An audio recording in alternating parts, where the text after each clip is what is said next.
और अचानक से ये फैसला आता है सुप्रीम कोर्ट का कि आप लोग सारे के सारे घर को खाली करके घर खाली कर दे, नहीं तो आप लोग घर को तोड़ दिया जाएगा। खाली करने के लिए तैयार है, लेकिन हमें इसके बदले घर के बदले घर दिया जाए। हम ये नहीं कहते हमारा 80 गज का प्लॉट है 80 गज का दिया जाए, नहीं, हमें 25 गज का ही कहीं पर दिया जाए, हम उसमें जाने के लिए तैयार है। लेकिन हमें जब घर देंगे मैं जब ही जाऊँगा यहाँ से खाली करके, नहीं तो बुलडोजर आएगी हमारे शरीर पर बुलडोजर चढ़ा दे, हमारे बच्चे के ऊपर चढ़ा दे, उसके बाद ये घर खाली करवा ले। हम खाली करने के लिए तैयार नहीं है। कुछ डॉक्यूमेंट तो आपके पास है नहीं जमीन के? उन्होंने सिर्फ एक दिया था, कच्चे पर्ची पे लिख करके दिया था कि भैया ये जगह है और ये आपको मैं बिजली का भी सुविधा दे दूंगा और पानी का भी सुविधा दे दूंगा। ये क्या करके ये डीलर लोग थे। आप डीलर तो एक से यहाँ पे आते थे, डीलर का हम नाम नहीं जानते हैं क्योंकि यहाँ पे पता नहीं चलता कौन डीलर है कौन नहीं है, कि हम लोग जाएँ तो जाए कहाँ, क्योंकि हम लोग के पास गाँव में भी कुछ नहीं है और हमने कि ज़िंदगी के एक एक पैसे कमा करके घर बनाए हैं। आप उनसे जाके पूछिए जो पैसे कैसे कमाते हैं, पैसे कमाने में कितनी मेहनत लगती है। एक एक पैसे कमा करके हमने घर बनाया और उसके बाद घर हमारा तोड़ दिया जाता है। तो फिर आप जिसका घर टूटता है उसको पता चलता है कि घर कैसे टूटता है और घर टूटने के बाद कितनी दर्द होती है, आर्थिक स्थिति उसका कितना कमज़ोर होता है। लेकिन ये सरकार अभी तक नहीं सोच रही है। सरकार की तरफ से कोई भी दलील नहीं आई है कि हम आप लोगों के साथ हैं या हम आप लोगों को कोई तरह की कोई सुविधा देंगे। अभी तक किसी प्रकार की कोई सुविधा की तो बात यहाँ तक कोई भी अधिकारी सरकारी कोई कहने के लिए नहीं आए कि आप लोग की क्या परेशानी है, क्या नहीं परेशानी है। और पिछले एक हफ्ते से हम लोग कैसे रह रहे हैं, हमारे पास पानी नहीं है। आप देख रहे हैं जो टंकी है ये सारा टंकी खाली पड़ा हुआ, आपको मैं दिखा सकता हूँ खोल करके ढक्कन, पानी पीने तक का नहीं है। न लाइट कटी है, लाइट भी नहीं है, फिर भी गर्मी में जैसे तैसे करके हम यहाँ पे गुजारा कर रहे हैं। अनाउंसमेंट करती है कि वन क्षेत्र में आप लोग खोरी बासी झुग्गी बस्ती जितने भी हो सब खाली कर दो और अपनी सामान को हटा लो स्वयं, नहीं तो आप लोग का सामान का जो नुकसान होगा उसका हर्जाना हम नहीं भरेंगे, आपको खुद भरना पड़ेगा। सुप्रीम कोर्ट ने आदेश दे दिया कि खाली करनी है पूरी खोरी कॉलोनी, तो आप कोर्ट के जो आदेश है जी उसके सापेक्ष कहीं जा रहे हैं किसी कोर्ट में? हम कोर्ट के आदेश का उनसे जो हम फाइट करेंगे, जो हम अपना वकील खड़ा करेंगे, तो हम लोगों के पास इतनी पैसे कहाँ हैं। हम लोग तो सारे मजदूर तबके के लोग हैं यहाँ पे, सारे के सारे 12 राज्य से आए हुए हैं और सारे के सारे प्रवासी हैं यहाँ पे। किसी के पास इतने पैसे नहीं, कोई सुबह का काम करता है तो शाम को खाते हैं और शाम अगर आज नहीं काम करेंगे तो कल भूखे रहेंगे। यहाँ तो डेली मजदूर है सारे के सारे। तो होटल भी बने हुए, होटल बने हुए हैं, यहाँ एक से एक फार्म हाउस बने हुए हैं, उन पर कार्रवाई क्यों नहीं की जाती है? हम गरीबों के ऊपर क्यों कार्रवाई की जाती है? हमेशा हम गरीबों के ऊपर कार्रवाई की जा रही है। अगर कार्रवाई करना है तो ये सरकार से मैं कहना चाह रहा हूँ कि गरीबी और अमीरों में भेदभाव क्यों कर रहे हैं?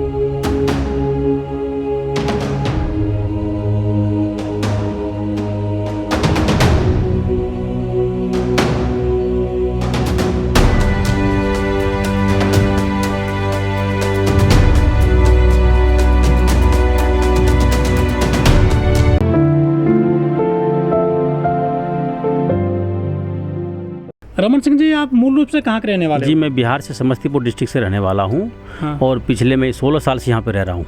ये जो खोरी कॉलोनी है हरियाणा के सूरजकुंड स्थित ये पूरा इलाका है, आजकल यहाँ पर सुप्रीम कोर्ट के आदेश हो गए हैं कि खोरी कॉलोनी खाली कर दी जाए जी। क्या लगता है आपको? ये सुप्रीम कोर्ट का आदेश है, आदेश को तो हर किसी को मानना पड़ेगा क्योंकि सर्वोच्च न्यायालय ने जो आदेश दिए तो हर किसी को मानना पड़ेगा।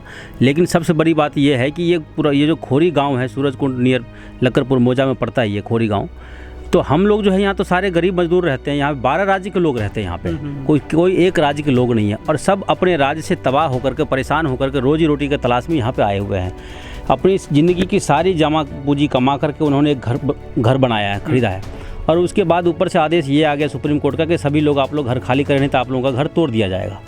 मैं उनसे ये पूछना चाहता हूँ कि मोदी सरकार ने बोले थे कि 2022 तक हर किसी को अपना मकान मिलेगा, जहाँ झुकी वही मकान, फिर हमारे घर को क्यों तोड़ा जा रहा है? हमारे बच्चे छोटे हैं, काम धंधा नहीं है। पिछले साल लॉकडाउन लग गया था, सारे काम चौपट पड़े हैं। दिहाड़ी मजदूरी का हम लोग काम करते हैं। इधर पिछले 2 महीने से काम धंधे जो भी था वो भी सारा बंद पड़ा हुआ है। ऊपर से 1 हफ्ते से जो है पानी बिजली सारा बंद पड़ा हुआ है। बिजली जो आती है वो ये नहीं पता है कि बिजली हरियाणा से आती है कि दिल्ली से आती है। रमन सिंह जी, क्या आपको नहीं लगता कि आपके साथ में धोखाधड़ी हुई है बड़े पैमाने? हम लोग जो है पब्लिक भोली भाली जनता, हम लोग को ये नहीं पहले बताया गया था कि ये फॉरेस्ट विभाग की जगह है। अगर पहले बताया होता तो इतनी सारी पब्लिक यहाँ पे नहीं बसती। जो आज कम से कम 14 से 15 हज़ार की घर है यहाँ पे, जो कम से कम 70 से 80 हज़ार की आबादी है टोटल यहाँ पे। तो हम खाली करने के लिए तैयार है, सुप्रीम कोर्ट का आदेश को सम्मान कर रहे हैं। लेकिन हम उनसे ये कहना चाह रहे हैं कि हमको खाली करने के लिए हम खाली कर रहे हैं आपकी, लेकिन खाली करने से पहले हमें कहीं पुनर्वासित तो आप कीजिए। सर, आप यहाँ रहते हैं, हजारों लोग हैं, आपके पास यहाँ पे कुछ डॉक्यूमेंट हैं? इसलिए जैसे जी डॉक्यूमेंट, आधार कार्ड या कोई मतलब पहचान पत्र वगैरह? जी सब कुछ है मेरे पास यहाँ पे। मैं आपको अभी दिखाता हूँ। मेरे पास ये यहाँ का इसी एड्रेस का है, ये आधार कार्ड है, पैन कार्ड है और यहाँ का राशन कार्ड भी है, वोटर ID कार्ड भी है। हम वोट भी यहीं डालते हैं हमने पिछले बार भी जो वोट इलेक्शन हुआ था वोट दिए थे बीजेपी को ही दिए थे वोट, जो कि मैं अभी भी सच बता रहा हूँ आपको। हाँ, फरीदाबाद में बरखल विधानसभा क्षेत्र में जिसको आपने वोट दिया था, जो यहाँ पे आपके क्षेत्रीय प्रतिनिधि हैं, आपने अपनी समस्या उनको बताई? मैंने उनके पास कितनी बार गया, यहाँ पे कम से कम सैकड़ों आदमी लेकर के यहाँ से गया हूँ। खोरी गांव से मैं, हमारे जो क्षेत्र के सीमा त्रिखा जी विधायक है, एमएलए हैं, उनके पास कई बार गया हूँ।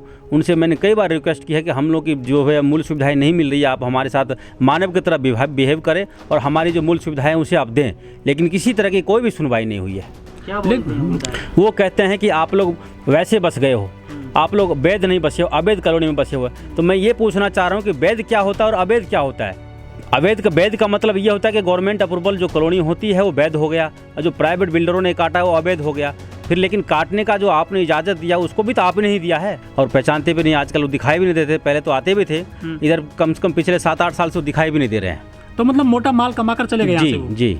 आपने उन खिलाफ कहीं केस दर्ज कराया? हम किसके खिलाफ कार्रवाई करेंगे, खिलाफ करवाएंगे, जाएंगे ये रिपोर्ट लिखाने के लिए, क्योंकि हम किसी को जानते ही नहीं। जिससे लिए थे, जो हमारे पिताजी लिए थे, वो भी मर चुके हैं। डीलर जो राजदीप नाम था उनका, वो भी मर चुके हैं। तो फिर किसका नाम लेंगे और किसको जानते हैं? मुनादी किस डेट में हुई है खाली कराने के लिए? खाली कराने के लिए अभी पिछले 7 तारीख का जो है सुप्रीम कोर्ट का आदेश आया कि 7 तारीख को जो आप लोग सारा मकान को खाली करके जाएं, और नगर निगम प्रशासन की गाड़ी भी आती है, सबको एक समान आप करें। अगर हमारे घर को तोड़ रहे तो हमारे साथ साथ फार्म हाउस को भी आप तोड़े। जो बड़े बड़े बिल्डर इन्होंने फ्लैट बनाए हुए हैं, प्रिंस होटल है, बाई ताज है, एक से एक राजहंस है, जंगल फॉलो है, एक से एक होटल बने हुए 5 स्टार, उस पर कार्रवाई क्यों नहीं की जाती है? खाली हम हर बार हम ही गरीबों को क्यों कार्रवाई की जाती है? मैं यही कहना चाह रहा हूँ सरकार से कि अगर कार्रवाई करिए तो कम से कम दोनों को, अमीरी गरीब का भेदभाव हटा करके सब पे कार्रवाई करें। उनको भी हटाए तो हम लोग भी हट जाने के लिए तैयार हैं। ये कितने बच्चे हैं आपके? हमारे 2 लड़के हैं। अच्छा, पढ़ते हैं वो? जी, पढ़ते हैं। यहाँ पे इस कॉलोनी में कोई स्कूल वगैरह है? जी, इस कॉलोनी में है, प्राइवेट स्कूल भी है और सरकारी गवर्नमेंट के द्वारा भी प्राथमिक विद्यालय है, और 1974 से गौशाला भी रजिस्टर्ड है। यहाँ पे बहुत सारे धार्मिक स्थल भी बताए। जी, धार्मिक स्थल भी है। जी, पिछले महीने 14 सितंबर 2020 को भी तोड़फोड़ हुई थी। पिछले ऊपर में सरदार कॉलोनी में, वहाँ पे एक गुरुद्वारा को तोड़ दिया गया था, और 2 अप्रैल को भी तो कार्रवाई हुई है ऊपर में। उसमें एक राधे कृष्ण जी का मंदिर था, बंसी बजाने वाले की, जिसकी से पूरे संसार की मनोकामना पूर्ण होती है। हर किसी को पता है। भगवान का आगे सरकार भी जाती है माथा टेकने के लिए, उनको भी सुरक्षित नहीं रहने दिया इन्होंने। अरे इंसान का छत छीने तो छीने, कम से कम भगवान का तो छत रहने देते आप। भगवान को भी आज जो है धूप में अकेले छोड़ दिए हैं। किस अवस्था में है, उनको कोई देख रेख करने वाला नहीं है। कम से कम सरकार को इतना तो सोचना चाहिए। ये हमारा हिंदुस्तान जो देश है, ये ऐसे ही कहते हैं कि सारे जहाँ से अंदा अच्छा हिंदुस्तान हमारा, हम बुलबुले हैं इसके, ये गुलस्ता हमारा। फिर हमारे साथ ऐसा क्यों किया जाता है बिहेव? हम मानव है, हमारे साथ मानव की तरह बिहेव कीजिए। हमारा घर है, हमारा जो झुग्गी है, हम यही सरकार से उम्मीद करते हैं कि जहां हमारा झुग्गी है, झोपड़ी है, हमको वहीं रहने दिया जाए।